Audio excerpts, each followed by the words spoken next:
Bumbu-bumbu masak yang kita gunakan sehari-hari untuk memasak masakan khas Indonesia merupakan rempah-rempah yang sebenarnya juga bisa digunakan sebagai obat.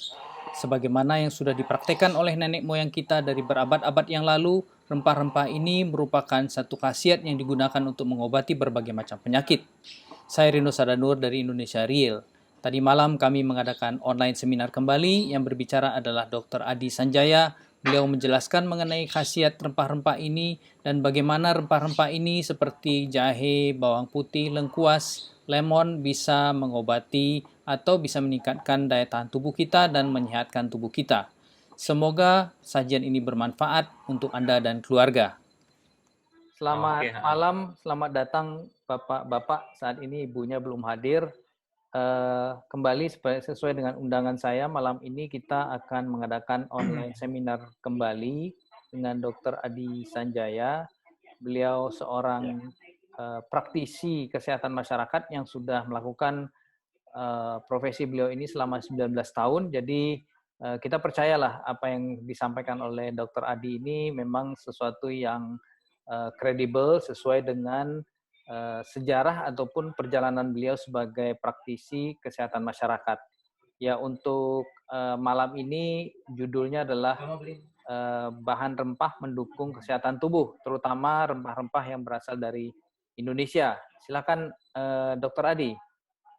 ya, baik. Terima kasih Pak Rino. Selamat malam semua Pak Rino. Malam. Selamat malam Pak Lubis. Ya, Malam, Pak. kita ngobrol-ngobrol aja nih yang nggak perlu terlalu serius-serius banget. Ini hanya sekedar slide yang saya susun barusan untuk membantu kita aja supaya lebih terarah lah ya. Nah, kalau ngomong soal rempah itu ragamnya banyak sekali. Bahkan udah bisa ratusan jenis rempah gitu. Yang namanya rempah itu definisi yang tepatnya saya belum nemu itu masalah rempah ini karena dia dianggap sebagai food juga, sebagai makanan juga. Nah, sejarahnya bagaimana pengobatan di Indonesia itu udah mulai sejak di Candi Borobudur di relief Karma Wibangga yang paling dasar itu. Ini panel nomor 19. Jadi di sebelah kanan kalau Anda lihat ini adalah ilustrasi orang yang sakit. Ada yang dijitin gitu kan, ada yang kemudian gosok-gosok tangannya. Nah, yang menarik di sini adalah satu ibu ini. Saya gedein. Nah, ibu ini dia menggerus sesuatu. Ada lumpangnya gitu kan, ada alunya. Dia membuat ramuan. Jadi artinya ramuan tradisional itu sudah ada sejak zaman dulu, bahkan didokumentasikan di Borobudur juga. Ini baru satu relief, karena ada lagi relief di panel nomor 18, panel nomor 78 juga ada tentang obat tradisional. Menarik sekali bahwa itu sudah ada sejak zaman dulu. Di relief Karma Wibangga ini memang dia menceritakan kehidupan sehari-hari masyarakat pada zaman tersebut. Jadi dia seolah-olah kapsul waktunya lah. Kita bisa lihat zaman dulu itu seperti apa saja. Ya, nah ini foto klasik tentang jamu gendong. Nah, seperti kita tahu bahwa jamu itu isinya adalah rempah-rempah kebanyakan. Nah, roadmap perjalanan jamu Nusantara. Ini saya dapatkan juga dari Kementerian Kesehatan. Jadi dari relief Karma Wibangga ini, kemudian pada abad 9 sampai 10 ada prasasti Lontar Usada, Lontar Pabura yang menceritakan tentang pengobatan. Di abad ke-13 juga ada prasasti ini, dia menceritakan bukan bahan-bahan pengobatan, tapi orang-orangnya yang mengobati.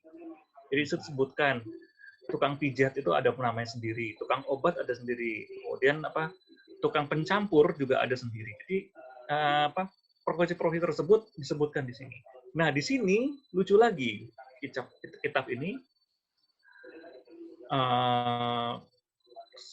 Sarasa Mucaya ini dan Kuaracama ini. Jadi dia bilang bahwa tuh yang membuat obat atau tabib itu bebas dari pajak. Nah, ini menarik gitu. Nah, kemudian di sini abad 17-18 ini baru mulai beberapa disebutkan di sini bahan-bahan untuk pembuatan. Cuma memang karena penyebutan zaman dulu dengan zaman sekarang itu berbeda ya. Jadi masih banyak yang tidak tahu nih tanaman ini masih ada apa sudah punah dan sebagainya. Nah, abad 19 mulai pabrik jamu berdiri sampai dengan sekarang. Ya. Kita mulai bahas pertama mungkin bahannya ini bawang putih dulu lah. Yang paling gampang dan selalu ada di masakan. Masakan Indonesia tuh kaya dengan bawang putih. Nah, dia punya zat aktifnya itu namanya alisin. Ini saya ngambil dari headline. Kalau nanti ini diklik ya, ini tuh dia artikelnya saya lihat yang paling paling rasional gitu. Karena biasanya kalau artikel lain hanya mengklaim saja tapi tidak ada bukti ilmiah. Kalau di artikel ini dia itu ada yang dia klaim lalu dia kasih referensi untuk kita bisa klik kemudian ke penelitian yang mengacu kepada hal tersebut. Jadi saya dari tadi siang tuh saya asik banget saya klik sana sini saya jadi ketemu macam-macam penelitian. Nah, ini saya ambil ringkasannya aja karena terlalu banyak juga nanti buat apa ya? Maksudnya kita nggak ngebahas, Anda kan bukan hal yang orang yang terus suka dengan hal yang mungkin terlalu teknis medis. Nah, jadi bawang putih itu memang mencegah dan mengurangi gejala flu. Ini berhubungan dengan kekuatan dia untuk meningkatkan kekebalan tubuh. Kekebalan tubuh ini maksudnya ada respon imun terhadap flu. Kalau flu itu mengakibatkan banyak lendir yang keluar. Nah, kemarin kita lihat kalau yang SARS COVID ini meninggalnya itu kebanyakan karena acute respiratory distress syndrome (ARDS). Itu pneumonia kemudian mengakibatkan paru-parunya tenggelam karena respon imun yang terlalu hebat. Nah, ini bawang putih itu dia meregulasi. Jadi kalau misalnya gini, ketemu 5 virus, maka keluar 5 tentara buat bunuh virus. Harus seimbang lagi. Nah, kalau ARDS itu adalah pada saat ada 5 virus, tapi yang turun 5.000. Nah, akibatnya berlebihan respon imun. Ini bawang putih ternyata dia bisa untuk meregulasi hal tersebut, mengurangi sekresi, mengurangi pembentukan lendir gitu pada flu. Kemudian dia menurunkan tekanan darah. Ini ternyata saya juga kaget benar juga ya, walaupun dia belum terlalu banyak sampelnya, baru 81 orang. Menurunkan LDL. LDL ini low density lipoprotein. Ini yang sering kita sebut kolesterol jahat lah. Ini bisa turunkan sama dia.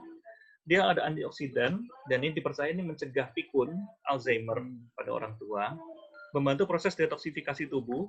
Jadi pada penelitian di mana orang yang kerja di dekat pabrik baterai atau dia kerja di pabrik baterai itu, dia diberikan bawang putih lalu diukur kadar timah hitamnya, Pb-nya, pelumbumnya, dan itu berkurang sekitar 25-30%. Logam berat itu. Kemudian mengurangi kelapuhan tulang. Ini manfaat bawang putih. Oke, kita lanjut lagi ya. Nah, kebetulan ini adalah satu flyer yang dikeluarkan dari laboratorium. Nah, ini dia B2P2TOOT. Balai Besar Penelitian dan Pengembangan Tanaman Obat dan Obat Tradisional. Disingkatnya sampai kayak begitu. Nah, ini ada di Jawa Tengah. Jadi dia bilang, cegah virus corona, meningkatkan daya tahan tubuh. Yang meningkatkan daya tahan tubuh apa aja? Bawang putih termasuk di sini. Allium sativum. Selain pegagan, temulawak, meniran, kunyit, dan temu mangga. Bawang putih ada di sini. Oke, kita lanjut lagi ya. Kita ngomong sekarang soal jahe. Jahe ini ternyata dia banyak manfaatnya. Untuk pencernaan, dia anti mual, anti muntah, bisa digunakan pada ibu-ibu yang hamil muda. Nah, ini jahe ini dia efeknya bagus. Tapi untuk ibu yang hamil muda ini, dia anti mual, cuman kalau udah pas muntahnya, dia nggak bisa menahan si jahe ini. Kemudian dia sebagai anti radang, bisa menjadi pereda nyeri otot, ya. Kemudian menurunkan gula darah dan HbA1c. Nah, HbA1c ini apa sih ini? Ini adalah penanda berapa besar risiko kita untuk kena diabetes. Jadi kalau HbA1c-nya ini tinggi, nggak salah di atas berapa ya? Di atas 6 atau berapa? Aku lupa. Kalau tinggi artinya kita kemungkinan mudah untuk terkena diabetes. Nah, ini dalam 12 minggu konsumsi jahe ini dia bisa menurunkan HbA1c. Menurunkan LDL sama dengan bawang putih tadi. Mempercepat pengosongan lambung sehingga anti dispepsia. Dispepsia itu dipercaya adalah karena kalau kita makan dalam lambung itu lama untuk dikeluarin sehingga dia terlalu lama di lambung menyebabkan kemudian rasa kembung, mual, rasa ingin muntah. Nah, ini dengan dengan jahe dia bisa untuk mempercepat pengosongan lambung. Pereda nyeri haid, ya, meningkatkan kerja otak dan mencegah pikun. Kemudian antibakteri, efek antibakteri mengandalkan bakteri dalam mulut. Jadi kalau mulut bau, punya jahe, gitu. Itu bisa menolong. Ada efek menurunkan tekanan darah, dan dalam saya tanda kurung ini menghambat pertumbuhan kanker, ini masih dalam studi. Gitu. Jadi mereka belum bisa mengklaim ini sebagai ini sudah hasil studi. Mereka melihat ini sebagai potensi untuk pembuatan obat anti kanker. Ya, berikutnya tentang lemon. Nah, lemon ini di Indonesia tuh banyak ya, karena kita punya berbagai jenis jeruk gitu. Kalau di luar negeri tuh jeruk itu kayaknya cuma 2 jenis yang aku lihat. Bentuk yang lemon ini sama bentuk yang kayak sunkist, itu jeruk. Kalau kita punya jeruk Garut, jeruk Pontianak, ada jeruk purut, macam-macam sekali. Dan kita sangat beruntung untuk karena itu ya. Jadi untuk lemon yang zat aktifnya adalah vitamin C, hesperidin, asam sitrat, dan pektin. Jadi vitamin C ini mengurangi risiko penyakit jantung dan stroke. Kemudian hesperidin dan diosmin dalam lemon itu menurunkan kolesterol. Lemon itu mencegah anemia. Kenapa? Karena dia itu meningkatkan penyerapan zat besi. Jadi zat besi itu kita peroleh tiap hari itu dari 2 sumber. Dari sumber nabati atau sumber hewani. Kalau yang dari sumber hewani, kita biasa dapatkan dari daging, dari ikan. Kemudian yang paling terkenal sebenarnya ati ayam. Ati ayam tuh zat besinya tinggi sekali. Nah, lalu ada juga zat besi yang dari nabati. Misalnya apa? Kita tahu dari kecil tahu kan. Zat besi dari mana? Bayam. Bayamnya yang bayam merah gitu, bayam merah. Nah, sekarang penyerapannya itu sangat rendah kalau dari nabati. Nah, dengan penambahan asam sitrat dan vitamin C ini meningkatkan penyerapan yang dari nabati itu, sehingga sangat berguna untuk mencegah anemia. Anemia ini berbahaya nggak sih? Saya tuh baru mengerjakan satu laporan, ya, ada survei. Jadi anemia ini pada ibu hamil di Indonesia itu lebih dari 40% ibu hamil itu anemia. Itu baru ibu hamil. Pada remaja putri itu di atas 30%. Jadi sebetulnya anemia ini bahaya banget, karena ini untuk Indonesia ini banyak sekali anemia. Nah, sekarang poin berikutnya bermanfaat untuk sistem pencernaan lemon ini, karena dia mengandung pektin. Pektin ini adalah dia serat, jadi dia bagus untuk pencernaan. Dan mencegah kanker masih percobaan di laboratorium. Itu lemon. Yang terakhir kita ketemu dengan kunyit. Nah, kunyit zat aktifnya yang terutama adalah kurkumin. Ini anti radang, antioksidan, ya. Dia meningkatkan metabolisme otak untuk mencegah pikun, mencegah penyakit kardiovaskuler. Nah, dan caranya gimana? Karena dia antioksidan, dia memelihara sel-sel di dalam pembuluh darah, sehingga menyebabkan sel-sel tersebut selalu segar. Akibatnya, menurunkan risiko untuk penyakit kardiovaskuler. Kardio, jantung, vaskuler, pembuluh darah. Jadi jantung dan pembuluh darah digabung jadi satu, gitu kan. Nah, itu kardiovaskuler. Kemudian menghambat mencegah kanker, ini masih dalam kurung juga. Meringankan gejala artritis. Artritis itu yang radang pada persendian itu. Menurunkan kolesterol, menurunkan gula darah, dan meringankan depresi. Itu adalah khasiat dari kunyit, kurkumin ini. Jadi untuk sementara itu saja dulu yang saya sampaikan. Mudah-mudahan tidak terlalu banyak, hanya beberapa poin. Tapi mungkin bisa memberikan suatu pandangan baru buat kita. Ya. Itu saja. Terima kasih, Dr. Adi, sangat bermanfaat ya, singkat, padat, tepat, dan jelas kalau menurut saya. Mungkin kalau memang kita ingin bertanya, ada sesuatu yang ingin ditanyakan, silakan Pak Lubis mau bertanya mungkin, Pak. Ya, terima kasih Pak Rino, Pak Dr. Adi. Sedikit mau mengkonfirmasi Pak, ini kan ada info-info di sosmed gitu ya, proses untuk COVID-19 ini, katanya bisa juga pencegahannya itu dengan minum air jeruk panas gitu Pak. Gimana Pak kira-kira Pak? Air jeruknya sih bagus, tapi ya, panasnya harus yang bisa ditoleransi sama tubuh ya. Karena gini, kalau misalnya kita mengharapkan panasnya ini untuk membunuh virus, nah virusnya itu baru mati di suhu 65 derajat selama 30 menit. Nah, 65 derajat itu nggak bisa diminum, Pak. Kita terbakar itu. Iya, pasti Pak. Jadi kalau maksudnya itu membunuh virus dengan cara panas, saya pikir itu salah kaprah. Tapi kalau itu membunuh, misalnya kalau itu dipakai untuk, maksudnya air jeruk panas itu, itu dari dulu sih memang sering digunakan untuk flu ya. Biasanya saya kalau misalnya sama teman saya, kita mau makan siang nih ceritanya, terus dia lagi flu. Gitu. Kita semua pesannya es jeruk, es teh manis, gitu kan. Dia minta jeruk panas. Gitu. Kenapa? Lagi flu. Oh, gitu. Karena kita punya semacam persepsi bahwa flu itu adalah dingin, sehingga harus dilawan dengan panas. Jeruk mengandung vitamin C bagus untuk melawan flu. Jadi ada jeruk, ada panas, tambahin jeruk panas, dan itu yang dikonsumsi. Saya rasa sih mungkin dasarnya seperti itu. Iya. Kalau yang itu, Dok, yang air garam katanya, kan masa inkubasi itu katanya prosesnya belum turun, virusnya masih di tenggorokan barangkali. Itu seperti apa, Dok? Kan ada yang bilang juga dikumur garam, air garam gitu ya, sering-sering gitu. Itu gimana ininya? Air garam itu efektif untuk bakteri, sebetulnya. Untuk bakteri. Kalau virus ini dia terlalu kecil. Bandingan antara virus dengan bakteri itu adalah 1:1000. Jadi misalnya Anda di sini punya penggaris 1 meter gitu ya.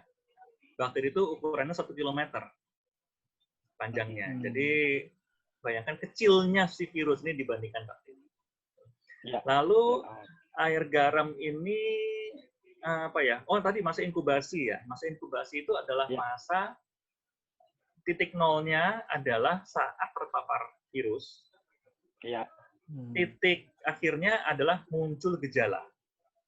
Nah, artinya masa inkubasi itu masa di mana tidak terdapat gejala, tapi sudah ada virusnya. Dengan demikian, maka dikatakan bahwa sebelum virusnya belum kemana-mana, dihantam dulu. Virusnya itu udah kemana-mana, cuman belum keluar aja gejalanya. Dia udah bereplikasi dia. Dia sudah banyak sebetulnya, tapi dia belum muncul gejala. Kembali kepada yang COVID-19, Dok. Tadi kan disebutkan ada selebaran tadi ya, dari Balai Penelitian itu menyatakan untuk melawan COVID itu adalah meningkatkan daya tahan tubuh, dan untuk meningkatkan daya tahan tubuh itu bisa menggunakan rempah-rempah ya. Tadi itu kan ada beberapa rempah yang disebutkan gitu. Nah, apakah memang pertama itu soal kalau lembaga resmi yang menyatakan itu boleh dikatakan valid ya, bisa kita percaya ya. Pertanyaan yang kedua adalah apakah seluruh rempah itu yang harus dikonsumsi sehingga meningkatkan daya tahan tubuh, atau ada rempah tertentu yang yang cukup hanya beberapa rempah yang kita 1 atau 2 rempah yang bisa juga meningkatkan daya tahan tubuh kira-kira? Ya, ini yang disampaikan ini saya baca beritanya, jadi dia tidak menganjurkan untuk semuanya dikonsumsi, walaupun ya bisa aja digabungkan 1 atau 2 biji lah di situ gitu ya. Nah, cuman memang di sini dia menunjukkan rempah-rempah yang sudah diteliti dan yang terbukti meningkatkan daya tahan tubuh. Jadi ada 6 di sini, ini masing-masing itu memang terbukti meningkatkan daya tahan tubuh. Cuman penggabungannya itu saya belum nemu. Terus terang sih saya nggak berani kalau cuma asumsi-asumsi aja ya. Saya senangnya tuh ada benar-benar memang ada studinya. Jadi jelas-jelas bahwa yang melaksanakan itu peneliti gitu kan. Tapi jahe nggak masuk di sini ya, Dok ya? Jahe nggak masuk ya nampaknya? Jahe nggak masuk memang. Cuman jahe juga dia mengandung kurkumin. Ini kalau kita lihat nomor ini, kunyit, temu mangga, temu lawak, ini 3 ini kurkumin semua ini. Yang zat paling aktifnya kurkumin. Kalau jahe, dia memang zat aktifnya adalah gingerin, cuman dia juga mengandung kurkumin, karena dia sama juga dengan mereka ini sebagai rimpang. Ya kan? Dan keluarganya nggak jauh-jauh banget loh dari sini. Jadi artinya jahe termasuk juga ya, salah satunya. Termasuk sih yang sebetulnya. meningkatkan Karena daya ada tahan tubuh. kurkuminnya itu. Oke. Karena ada kurkuminnya itu. Nah, dengan melihat flyer ini, kita hampir yakin bahwa untuk mencegah virus corona adalah dengan meningkatkan daya tahan tubuh ya. Ini sebenarnya memang sudah berulang-ulang disebutkan di beberapa tempat sih. Juga ada interview dengan ahli virus ya, Dok ya. Memang kita bisa ambil ini sebagai kesimpulan yang valid ya. Ya, untuk apa? Kita mau lawan corona ini ya kita harus kuat diri sendiri. Terutama ya daya tahan tubuh kita harus tinggi. Memang sih kita harus pastikan regulasinya cukup bagus karena memang ada risiko seandainya daya tahan tubuh kita tuh kurang bagus, maka bisa jatuh ke kondisi yang lebih parah. Cuman bagaimanapun awal-awalnya kita sangat bergantung pada daya tahan tubuh karena yang kita harapkan dari sini apa? Antibodi itu terbentuk. Kalau ada terbentuk antibodi, aman. Semoga sajian yang diberikan oleh Dr. Adi Sanjaya akan meyakinkan Anda lagi bahwa rempah-rempah yang berasal dari asli Indonesia merupakan bahan-bahan yang bisa meningkatkan daya tahan tubuh Anda dan menyehatkan tubuh Anda, terutama pada masa-masa krisis seperti ini di mana virus corona merajalela di dunia. Dan diharapkan apa yang Anda dapat hari ini merupakan satu manfaat yang bisa dinikmati oleh Anda dan keluarga. Saya Rino Sadanur dari Indonesia Real.